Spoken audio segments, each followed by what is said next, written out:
প্রিয় শিক্ষার্থীবৃন্দ, তোমরা সবাই ভালো আছো তো? আশা করছি সবাই ভালো আছো এবং সবাই ভালো থাকবে, এটাই আমরা কামনা করি। আমি মূল টপিকসে যাওয়ার আগে তোমাদের একটা স্লাইড দেখাচ্ছি। এখানে কিছু প্রশ্ন আছে, তুমি একটু চিন্তা করবা 2 সেকেন্ড। প্রথম ছবিতে আমরা দেখতে পাচ্ছি যে একজন লোক একটা পাইপের মধ্যে দড়ি বেঁধে এমন টাইট দিচ্ছে, দড়িটা সরু হয়ে গেছে মাঝখানে। মানে নর্মাল যে পাইপের বেস ছিল সেটা সরু হওয়াতে ওর ভিতর দিয়ে আরেকজন যেতে পারছে না, আর সে যাতে যেতে পারে তৃতীয় জনে কী করছে, তাকে ধাক্কা দিচ্ছে, চাপ দিচ্ছে। একটু চিন্তা করো যে এই ছবিটার মানে কি। দ্বিতীয় ছবি, একজন বিজ্ঞানী, একজন বিশিষ্ট বিজ্ঞানী, এবং তার নাম স্লাইডে দেওয়া আছে। তার নাম তোমরা অবশ্যই জানো। তার নাম কি একটু চিন্তা করো তো, মনে করতে পারো কি না? উনি হইলেন জর্জ সাইমন ওহমস, যার নাম অনুসারে সূত্রটা আসছে যে আজকে যে আমাদের আলোচনার বিষয়বস্তু, ওহমস ল। এবং প্রথম চিত্রের যে বিষয়গুলি আছে আমি এখনও বলছি না, তোমরা এটা মাথায় রাখবে, এই প্রশ্ন সামনে আসতেছে। তাহলে আমরা সামনে আগাই। আর 3 কোণা বা ত্রিভুজ, ত্রিকোণ বিশিষ্ট ক্ষেত্র বা যে ত্রিভুজটা দেওয়া হয়েছে এটা নিয়েও আমাদের অ্যাক্টিভিটি আছে, ভেরি ইম্পর্টেন্ট, যার জন্য এই স্লাইডটা আমরা প্রদর্শন করেছি। এটা রিমাইন্ড দিয়ে রাখলাম, এটার ফিডব্যাক আমরা পরে তোমাদের কাছ থেকে নেব। আজকের বিষয়বস্তু ওহমস ল। ওহমস ল থেকে যা আমরা শিখব তা হলো ওহমের সূত্র লিপিবদ্ধ করতে পারবে, ওহমের সূত্র ব্যাখ্যা করতে পারবে, ওহমের সূত্রের সাহায্যে কারেন্ট, ভোল্টেজ এবং রেজিস্ট্যান্সের সম্পর্ক নির্ণয় করতে পারবে, ওহমের সূত্রের সাহায্যে সমস্যার সমাধান করতে পারবে। এই টপিকসটা অতীব গুরুত্বপূর্ণ একটা টপিকস। ইলেকট্রিক্যাল ইঞ্জিনিয়ারিং শুধু না, তোমরা ইলেকট্রিক্যাল টেকনোলজির ছাত্র, এইটা যারা প্রযুক্তিগত বিষয়ে বিদ্যুৎ সম্পর্কে জানতে চায়, ইভেন সাধারণ বিদ্যুৎ ব্যবহারকারী, সবার জন্যই এই টপিকসটা খুবই ইম্পর্টেন্ট। প্রিয় শিক্ষার্থীবৃন্দ, তোমরা একটু মনোযোগ সহিত পরবর্তী স্টেপগুলি অনুসরণ করো। তোমরা স্লাইডে যে ছবিটি দেখতে পাচ্ছ, উনি হলেন জর্জ সাইমন ওহমস। উনি 1789 সালে জন্মগ্রহণ করেছেন এবং 1854 সালে মৃত্যুবরণ করেছেন। উনি একজন বিখ্যাত ফিজিসিস্ট এবং ম্যাথমেটিশিয়ান। উনি ওনার জীবনে বহুত গবেষণা করেছেন, অনেক ওনার গবেষণার ফলাফল রেখে গেছেন, যেগুলো আমরা সুফল ভোগ করছি, আমরা ব্যবহার করছি। তার মধ্যে একটা হলো ওহমস ল। এটা কেন ওহমস ল হলো? উনি কারেন্ট, ভোল্টেজ এবং রেজিস্ট্যান্সের উপর অনেক গবেষণা করেছেন, অনেক এক্সপেরিমেন্ট করেছেন, এবং উনি লক্ষ্য করলেন যে কারেন্ট, ভোল্টেজ এবং রেজিস্ট্যান্স এই 3টা বিষয় ওতপ্রোতভাবে জড়িত, একটা আরেকটার সাথে নিবিড় সম্পর্কে জড়িয়ে আছে। সেই সম্পর্কটা উনি প্রথম আবিষ্কার করেছে বিধায় উনি এই সম্পর্কটাকে ওহমস ল হিসেবে নামকরণ করেছেন এবং সারা বিশ্বের সকল টেকনোলজিস্ট বা প্রযুক্তি ব্যবহারকারীগণ আজকে ওহমস ল হিসেবে জানে। অতএব আমরা ওহমস লর হিস্ট্রি জানলাম। এবার ওহমস ল সম্পর্কে আমরা আরেকটু বিস্তারিত জানব। আমরা স্লাইডের দিকে লক্ষ্য করি।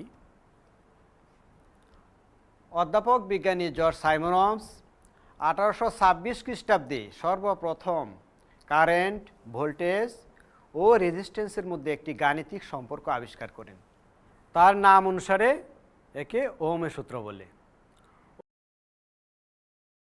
ওহমের সূত্রটা কি? ওহমের সূত্র নির্দিষ্ট তাপমাত্রায় কোনো একটি পরিবাহীর মধ্য দিয়ে যে কারেন্ট প্রবাহিত হয় তা পরিবাহীর 2 প্রান্তের বিভব পার্থক্যের সমানুপাতিক। তাইলে স্লাইড থেকে আমরা দেখলাম যে তাপমাত্রা যদি কনস্ট্যান্ট রাখা হয় তাহলে দেখা যায় যে কোনো পরিবাহীর মধ্য দিয়ে বা সার্কিটের মধ্য দিয়ে যে কারেন্টের প্রবাহ ঘটবে সেই প্রবাহটা ভোল্টেজের সাথে সমানুপাতিক। প্রিয় শিক্ষার্থীবৃন্দ, গত ক্লাসে তোমরা বিস্তারিত জেনেছো ভোল্টেজ কি, এবং এর পূর্বের স্লাইডে আমি তোমাদের জন্য একটা প্রশ্ন রেখেছিলাম যেখানে উপরে একজন দড়ি দিয়ে টানতেছিল, আর একজন যাওয়ার চেষ্টা করছে, আর একজন পুশ করছে বা চাপ দিচ্ছে। ওই তিনজন ব্যক্তিকে দিয়ে তিনটা জিনিস বোঝানো হচ্ছিল। এটা সামনে আমরা আসতেছি, এরপরে ওই সূত্রের সঙ্গে লিঙ্ক রেখে বলতে চাচ্ছি, পরিবাহীর মধ্য দিয়ে প্রবাহিত কারেন্ট ভোল্টেজের সাথে সমানুপাতিক। ভোল্টেজ মানে বৈদ্যুতিক চাপ, যে পরিবাহীর মধ্য দিয়ে কারেন্ট প্রবাহে সাহায্য করে। যে চাপ না থাকলে কোনো পরিবাহীর মধ্য দিয়ে কারেন্টের প্রবাহ ঘটবে না, তোমরা এটা জানো। তাহলে ওহমের সূত্র যা বলছে, তাপমাত্রা স্থির থাকলে পরিবাহীর মধ্য দিয়ে প্রবাহিত কারেন্ট ভোল্টেজের সাথে সমানুপাতিক। ভোল্টেজটা কি তোমরা তা গত ক্লাসে শিখেছো, যে পরিবাহীর মধ্য দিয়ে কারেন্টের প্রবাহ ঘটাতে হলে একটা বাহ্যিক চাপের বা বলের প্রয়োজন হয়, সেটাকে ভোল্টেজ বলে। আর যে স্লাইডে, অর্থাৎ দুইটা স্লাইডের আগে যে আমরা একটা ছবি দেখিয়েছিলাম, সেই ছবিটা এখন আমরা ব্যাখ্যা করব। আমরা দেখতে পাচ্ছি স্লাইডের প্রথম উপরে যে লোকটি আছে তার গায়ে লক্ষ্য করো OHM, ওম লেখা আছে, যে দড়ি দিয়ে টানতেছে। আর পাইপের ভিতর দিয়ে যা যাইতে চাচ্ছে সেটা AMP লেখা আছে। AMP হলো অ্যাম্পিয়ারকে বোঝানো হয়েছে। তারপর যে চাপ দিচ্ছে বা প্রেসার দিচ্ছে সে হলো ভোল্ট। ভোল্টা নামক বিজ্ঞানীর নাম থেকে আসছে। আমরা স্লাইডে দেখি, তোমাদেরকে আমরা প্রশ্ন রেখেছিলাম যে আমরা পরে আসবো, তাহলে এখান থেকে তোমরা কি দেখতে পেলে? What is the unit of resistance? রেজিস্ট্যান্সের একক কি? সেটাই হলো যে প্রথম ব্যক্তির গায়ে OHM লেখা আছে, ওহমস। তোমরা স্লাইডের দিকে লক্ষ্য করো, তার উত্তর জানতে পারবে। তাহলে রেজিস্ট্যান্সের একক ওহমস। আর একটা প্রশ্ন, what is the unit of voltage? স্লাইডে তার উত্তর পাবে, অলরেডি তোমরা জানো, এরপরে আমরা এটা রিভিউ করছি কেন? যেন ওহমস লটা তোমরা ক্লিয়ারলি বুঝতে পারো এবং সারা জীবন মনে রাখতে পারো। আমরা জানি পিপলস লার্ন বাই হিয়ারিং, শুনে 10%, people learn by seeing whatever happening, দেখে 20%। তা আমরা ছবি দিচ্ছি থিওরির সঙ্গে, তোমরা দেখলে 20% জানতে পারবে। People learn by doing 70%। যখন এটা বাস্তবে প্রয়োগ করবে, এই ওহমস ল প্রয়োগ করে প্রবলেম সলভ করবে, তখন 100% অ্যাচিভমেন্ট আসবে। আমরা স্লাইডে আবার ফিরে যাই। What is the unit of voltage? Volt, যে চাপ দিচ্ছে, আর চাপ দেওয়ার ফলে কি ঘটবে? কারেন্টের প্রবাহ ঘটবে। স্লাইডে দেখা যাচ্ছে what is the unit of current? যাকে প্রেস করা হচ্ছে পাইপের ভিতর দিয়ে পাস করার জন্য, সেটা হলো কারেন্ট। তাহলে ইউনিট অফ রেজিস্ট্যান্স, পাইপ সরু করে ফেলতেছে মানে কি? এটা একটা বাধা। যদি এইখানে পাইপটা সরু না থাকতো তাহলে সহজেই সে চলে যেতে পারত। জর্জ সাইমন ওহম যেটা বলেছে যে কারেন্টের প্রবাহ ভোল্টেজের সাথে সমানুপাতিক।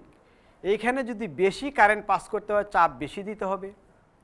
আমরা এটা একটা বাস্তব উদাহরণের সঙ্গে বলতে চাই, সমানুপাতিক, এটা অনুপাত, রেশিও। অর্থাৎ আমরা যদি এরকম একটা এক্সাম্পল বলি, করিম এবং রহিম, করিম যদি ভোল্টেজ হয়, রহিম যদি কারেন্ট হয়। করিমের যদি 10 টাকা থাকে বা 10 ইউনিট বল থাকে, তাহলে কারেন্ট যদি 1 ইউনিট হয় বা 1 টাকা হয়, তাহলে আমি যদি করিমের বল ডবল করি, তাহলে সমানুপাতিকের মানে হলো কারেন্টও ডবল হবে। করিম ভোল্টেজ, রহিম কারেন্ট, এরকম সমানুপাতিকের মানে কি? যে করিম যদি 10 ইউনিট হয় আর রহিম হয় 1 ইউনিট, এখন সমানুপাতিক হারে আমি যদি ডবল করি, তার মানে করিমকে 10-এর জায়গায় 20, তাহলে রহিমের কত হবে? 1-এর জায়গায় 2। এটাকে বলে সমানুপাত। ওরকে যদি আমি 3 গুণ করি, 3 × 10 = 30, তাহলে রহিম হবে 3 × 1 = 3। তার মানে এখন আমরা করিম হলো ভোল্টেজ 10 ভোল্ট প্রয়োগ করে যদি কোনো বর্তনীতে স্থির তাপমাত্রায় 1 অ্যাম্পিয়ার কারেন্ট যায়, আর আমি যদি এখন ভোল্টেজ ডবল করি, 10 দুগুণে 20 ভোল্ট প্রয়োগ করি, কারেন্ট হবে 2 অ্যাম্পিয়ার। এইটা বোঝানো হয়েছে। তাহলে আমাদের আলোচনা থেকে অবশ্যই জানতে ইচ্ছা করছে যে কেন আমরা ওহমস ল শিখব? ওহমস লতে কী কী কাজ করা যাবে, কি কাজে লাগবে, আসা আমরা দেখে নেই ওহমের সূত্র প্রয়োগ করে কি কি কাজ করা যাবে বা এটা কী কাজে লাগবে শিখলে তা আমরা স্লাইড থেকে জেনে নিই। ওহমের সূত্র ব্যবহার করে বৈদ্যুতিক সার্কিটের কারেন্ট, ভোল্টেজ ও রেজিস্ট্যান্স গাণিতিক নিয়মে বের করা যায়। এছাড়া কারেন্ট নির্ণয় করে তারের সাইজ বের করা যায়। তাপমাত্রা স্থির থাকলে ওহমের সূত্রের যে কোনো তিনটি রাশির মধ্যে দুটি রাশির মান জানা থাকলে ওহমের সূত্র প্রয়োগ করে অপর রাশিটির মান নির্ণয় করা যায়। বিদ্যুৎ প্রযুক্তিতে এ সূত্রটি ব্যাপকভাবে ব্যবহৃত হয়, এই জন্যে এই সূত্রটাকে মাদার অফ ইলেকট্রিক্যাল ইঞ্জিনিয়ারিং ল বা মাদার ল বলা হয়। প্রিয় শিক্ষার্থীবৃন্দ, এই স্লাইডের যে ইনফরমেশনটা এটা একটু ভালো করে মনে রাখবে যে ওহমস তো কত গুরুত্বপূর্ণ একটা সূত্র। এ দিয়ে কী করা যায়, কারেন্ট, ভোল্টেজ এবং রেজিস্ট্যান্স এই তিনটা বিষয়ের দুইটা বিষয়ের মান যদি জানা থাকে তাহলে অপর রাশিটার মান বের করা যায়। কারেন্টের পরিমাণ নির্ণয় করে তারের সাইজ নির্ণয় করা যায়। আমরা এবার ওহমসের সূত্রের ব্যাখ্যা, ওহমসের সূত্রটা কিভাবে পাওয়া যেতে পারে, গাণিতিক ফর্মুলাটা কিভাবে ডেভেলপ করা যায় বা ডিরাইভ করা যায় সেটা আমরা স্লাইড থেকে দেখি। আমরা প্রথমেই দেখতে পাচ্ছি একটা রেজিস্টর, তার দুইটা প্রান্ত এ এবং বি। চিত্র নম্বর 7.1 তোমাদের টেক্সট বুকে আছে। ধরা যাক এ বি পরিবাহী দুই প্রান্তের বিভব যথাক্রমে ভিএ এবং ভিবি। যদি ভিএ ভিবি হয়, যদি ভিএ গ্রেটার দেন ভিবি হয় তাহলে বিভব পার্থক্য ভিএ মাইনাস ভিবি হবে। আর পরিবাহীর মধ্য দিয়ে প্রবাহিত কারেন্ট যদি আই হয় তবে ওহমের সূত্র অনুযায়ী আমরা লিখতে পারি I proportional to VA minus VB বা VA minus VB proportional to I. বাকি অংশ আমরা পরে বলছি। চিত্র থেকে যা তোমরা দেখলে আবার আমরা একটু রিপিট করে একটু মনোযোগের সহিত যদি এটা দেখো, এটা ভেরি ইম্পর্টেন্ট। এটা একটা রচনামূলক প্রশ্ন তোমাদের ফাইনাল পরীক্ষায় থাকে, বর্ষমধ্য পরীক্ষায়ও থাকবে এবং জানাটা খুব জরুরি। একটু মনোযোগের সাথে লক্ষ্য করো, তাহলে তোমরা এটা লিখতে পারবে। বাসায় বসে খুব বেশি পড়তে হবে না, খুব ভেরি শর্টলি কনসাইজ আকারে আমি এখানে উপস্থাপন করার চেষ্টা করছি। তোমরা ছবিটা আগে আঁকিয়ে নেবে। একটা রেজিস্টর, তার দুইটা প্রান্ত এ এবং বি। এ প্রান্তের ভোল্টেজ ভিএ, বি প্রান্তের ভোল্টেজ ভিবি। ভিএ হইল ভিবির চেয়ে বড়, তাহলে ভিএ এবং ভিবির যে পার্থক্য অর্থাৎ ভিএ মাইনাস ভিবি, এইটাই হইল এই রেজিস্ট্যান্স R1 এর পটেনশিয়াল ডিফারেন্স বা ভোল্টেজ। তাহলে তাপমাত্রা যদি স্থির থাকে, ওহমস ল কি বলছে, স্থির তাপমাত্রায় কোনো পরিবাহী বা রোধ বা রেজিস্ট্যান্সের মধ্য দিয়ে প্রবাহিত কারেন্ট তার ভোল্টেজের সাথে সমানুপাতিক, এইটুকু এখানে লেখা হয়েছে। ওহমস ল অনুযায়ী আমরা বলতে পারি I proportional to VA minus VB. এটা রিভার্সভাবে মানে আমরা এরকমও বলতে পারি যে ভিএ মাইনাস ভিবি সমান আই, কারণ ভিএ মাইনাস ভিবিটা হলো ভোল্টেজ, ভোল্টেজ কারেন্টের প্রপোর্শনাল। ভিএ মাইনাস ভিবি এটা হলো ভোল্টেজ প্রপোর্শনাল টু আই। তাহলে এই প্রপোর্শনাল চিহ্নটা আমি যদি উঠায় দিতে চাই তাহলে ভেদ বা ভেরিয়েশন, এই ভেরিয়েশনের ল অনুযায়ী আমরা লিখতে পারি যে ভিএ মাইনাস ভিবি সমান সমান আর আই, অর্থাৎ এখানে কনস্ট্যান্ট নিতে হবে প্রপোর্শনাল চিহ্ন উঠালে। এখানে কনস্ট্যান্টটা কি, রেজিস্ট্যান্স।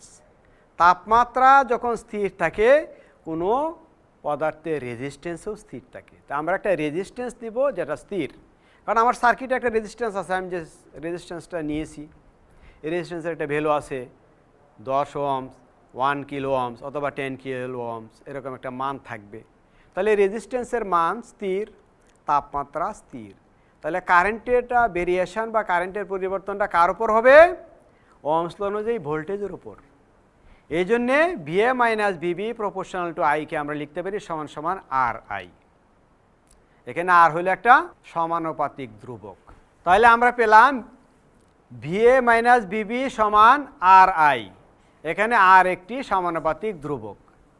আমরা এটাকে আবার রিভার্স করে আমরা বলতে পারি যে আর আই সমান VA minus VB. VA minus ভিবিটা কি, এটাই পটেনশিয়াল ডিফারেন্স। দুই বিন্দুর মধ্যে চাপের পার্থক্য। তাহলে আমরা যদি লিখি আর আই সমান ভি, তাহলে আই সমান কি হবে? সমীকরণের নিয়ম অনুযায়ী সমীকরণের দুই পক্ষের একটা রাশি যদি গুণিতক আকারে থাকে, পক্ষান্তর করলে এটা নিচে চলে যায়। তাহলে আই সমান হবে ভি বাই আর। বৃন্দ, আমরা যেটা তোমাদেরকে ব্যাখ্যা করলাম স্লাইডে আবার একটু ভালো করে মিলিয়ে নাও। সেই ত্রিভুজ যেটা প্রথম স্লাইডে ছিল, ত্রিভুজের উপরে আছে ভোল্টেজ, তারপর ত্রিভুজের উপরে আছে ভোল্টেজ, নিচের সারিতে প্রথমে আই মানে কারেন্ট এবং পরে আছে আর। এটা ম্যাজিক ট্রায়াঙ্গেল বলা হয় কেন, আমরা স্লাইড থেকে এখন জেনে নিব। ম্যাজিক ট্রায়াঙ্গেল এটা একটা ম্যাজিক বা জাদু ট্রায়াঙ্গেল। এই ট্রায়াঙ্গেল মানে ত্রিভুজ, এই ত্রিভুজের ধারণাটা যদি তোমরা মাথায় রাখতে পারো তাহলে অতি সহজে কারেন্ট, ভোল্টেজ এবং রেজিস্ট্যান্স হিসাব বের করতে পারবা। কারেন্ট, ভোল্টেজ, রেজিস্ট্যান্স এই তিনটার যে কোনো দুইটা দেওয়া থাকলে অপরটার মান সহজেই বের করতে পারবা। আমরা এবার সেই পদ্ধতিটা দেখব কিভাবে বের করা যায়। প্রথমে আছে সারাংশ হিসেবে ওহমস ল। এটা আমরা জেনেছি যে স্থির তাপমাত্রা একটা পরিবাহীর মধ্য দিয়ে যে কারেন্ট প্রবাহিত হয় তা পরিবাহীর দুই প্রান্তের বিভব পার্থক্যের সমানুপাতিক। আর ছোট ট্রায়াঙ্গেল তিনটা দেওয়া আছে, বড়টা প্রথম দিকে আমার স্লাইডের উপরে ছিল, ছোটটা কি আছে? উপরে ভোল্টেজ বৃত্ত করা আছে, মানে আমি ভোল্টেজের মান বের করব। তুমি আঙ্গুল দিয়ে এটা বন্ধ করে নিতে পারো, বা এখানে এই জন্য এনসার্কেল করা হয়েছে, আমরা এখানে আঙ্গুল পুশ করতে পারছি না, ওই জায়গায় যেতে পারছি না। তাহলে ভোল্টেজ দরকার। ভোল্টেজ সমান কি হয়? আই এবং আর পাশাপাশি আছে, তার মানে ভি সমান আই আর, সহজে পেয়ে গেলাম। তাহলে দ্বিতীয় চিত্রে আমরা দেখতেছি আই এনসার্কেল করা আছে, মানে আয়ের ভ্যালু কিভাবে হিসাব করব। অর্থাৎ ভোল্টেজ আর রেজিস্ট্যান্স যদি দেওয়া থাকে তাহলে আমার আই দরকার হবে। আমি আই কিভাবে পাবো? আই সমান ভি হলো উপরে ত্রিভুজের, ম্যাজিক ত্রিভুজের, আর নিচে, অর্থাৎ আই সমান ভি বাই আর। ভি উপরে থাকবে আর নিচে থাকবে। ঠিক একইভাবে 3 নম্বর ছোট ত্রিভুজ যেটা দেওয়া আছে স্লাইডে লক্ষ্য করো, আর এনসার্কেল করা আছে, ভি উপরে আই নিচে বাম পাশে। তাহলে আর সমান আমরা কি লিখতে পারি? আর মানে রেজিস্ট্যান্স সমান ভোল্টেজ ডিভাইডেড বাই কারেন্ট। কেন এটাকে ম্যাজিক ট্রায়াঙ্গেল বলা হচ্ছে? যে অনেকে সূত্র মনে রাখতে অনেক সময় ভুল করে, কিন্তু এই ত্রিভুজটা যদি মনে রাখা হয় যে ভোল্টেজ প্রথম আসে ভোল্টেজ উপরে, পরে কারেন্ট, পরে রেজিস্ট্যান্স। কারণ ভোল্টেজ থাকলে, চাপ থাকলে কারেন্ট প্রবাহিত হতে চাবে, আর কারেন্টের যখন প্রবাহ ঘটবে তখন তার পথে বাধা থাকবে। এই জন্যে আই আগে, পরে কারেন্ট আসছে, আর ভোল্টেজ সবার উপরে। এই ত্রিভুজটা শুধু যদি তোমরা মনে রাখো তাহলে ওহমস ল প্রয়োগ করে দুইটা রাশির মান যদি দেওয়া থাকে কারেন্ট, ভোল্টেজ, রেজিস্ট্যান্সের, তুমি অবশ্যই তৃতীয় রাশিটা সহজেই ক্যালকুলেশন করতে পারবে। প্রিয় শিক্ষার্থীবৃন্দ, আজকের ক্লাসের আমরা শেষ পর্যায়ে চলে আসছি। এ পর্যায়ে তোমাদের জন্য ছোট্ট একটা বাড়ির কাজ আছে, আসো আমরা সেটা দেখে নিই।